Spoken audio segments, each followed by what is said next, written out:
An interesting thing about Matt Walsh is that he tends to only use arguments that make sense if you already agree with him.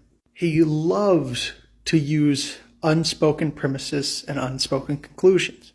Like, this does not make a concrete claim against trans women being women.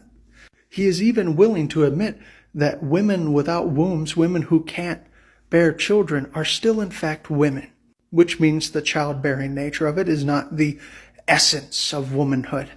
But he never makes any claim on why trans women don't meet this criteria of being a woman, but not a childbearing woman. You just have to already agree with him on that. If it helps you out, just think all trans women don't have a womb because of a birth defect. This is Matt Walsh claiming that millions of trans people are on puberty blockers during an interview on Joe Rogan's podcast, until a fact check suggests that the true number is less than 1,000 per year. I gotta admit, I didn't watch or listen to this episode of the Joe Rogan Experience, and I've only seen this clip, and it seems as if, much like Matt Walsh's documentary, What is a Woman, I didn't miss much. I'll get back to this later. Matt Walsh doesn't have the stats to back his anti-trans stance, just feelings. I mean, here's a conservative viewpoint I found in this random article online from the Human Life International asking, what percentage of transgenders regret surgery? It cited two studies. This one that claims that 11% of female respondents reverted back to their original sex, and transgender men had a reversion rate of 4%. And this study, a meta-analysis of studies conducted ranging back from 1988 to 2018 to determine the rate of regret for those who had undergone gender affirmation surgeries, and found that regret was less than 1%.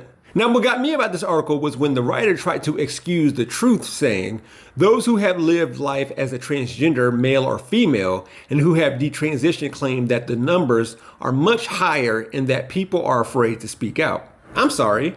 Are we just going to gloss over the people who won't even seek a diagnosis of gender dysphoria, let alone seek gender-affirming care due to societal pressure, which may include surgeries? There's always regret when it comes to surgeries or procedures. I wonder how many adults with braces can't stand how much they cost, or how they make us talk, or the discomfort, or even how they look knowing that it will improve our appearance one day. With that said, when the Matt Walshes and Steven Crowders of the world complain about the regret a small number of trans people face after gender-affirming surgeries, they co-opt data from gender identity disorder, as if it's gender dysphoria, the difference of which is critical to know when looking at numbers to the amount of trans people who detransition.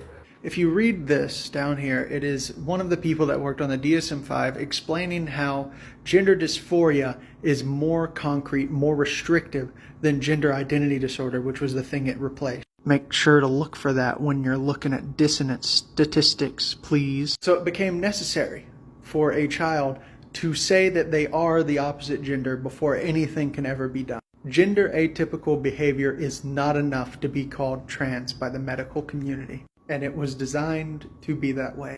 Dissonance meaning a form of cognitive dissonance experienced by trans people due to a misalignment of their subconscious and physical sexes. Gender dissonance differs somewhat from the psychiatric term gender dysphoria, which typically conflates this cognitive dissonance regarding one's sex with the mental stresses that arise from the societal pressure to conform to gender norms. This starts with children. For example, if a boy runs or throws a certain way, they get told they run or throw like a girl, and it's meant to be an issue with femininity and made out to be a bad thing. If a girl were to outrun or outthrow those boys, they're called tomboys, masculine, good, but not for her. Yet we pretend like we base one's sex on genitals or chromosomes, despite the fact that when I bought my son this Black Panther watch a few years ago, it was in the boys section. The section of that store was assigned, labeled that way. The watch nor the store has chromosomes or genitals. Why are we looking for genitals? And we can't see chromosomes. So, to answer Matt Walsh's question, by the way, what is a woman? It's an adult female. We know this. We've known this. He does too. But we conflate sex with gender. Matt should know that the amount of people under the age of 18 who have, for instance, top surgery is a couple hundred per year, and about 1,000 trans youth per year start puberty blockers. I could go over the actual numbers, but I doubt it would actually matter. And as much as I want Matt Walsh to keep talking to prove how dumb he can be, I also recognize that he needs to be quiet on this matter because he's causing harm to people and denying them the care they need, which could lead to suicide. The wrong people will hear him and believe him, especially when Joe Rogan won't challenge what he's saying. But I'm an adult with braces, so what do I know? Can't ask for too much here. For Rebel HQ, I'm Jeff Wiggins. My architect knows Japanese. For more from the Young Turks, stay right here. To see additional content from yours truly, click on the Jeff Wiggins hashtag. You can also find me on my YouTube channel, We Gonna Be Alright. Thanks for watching.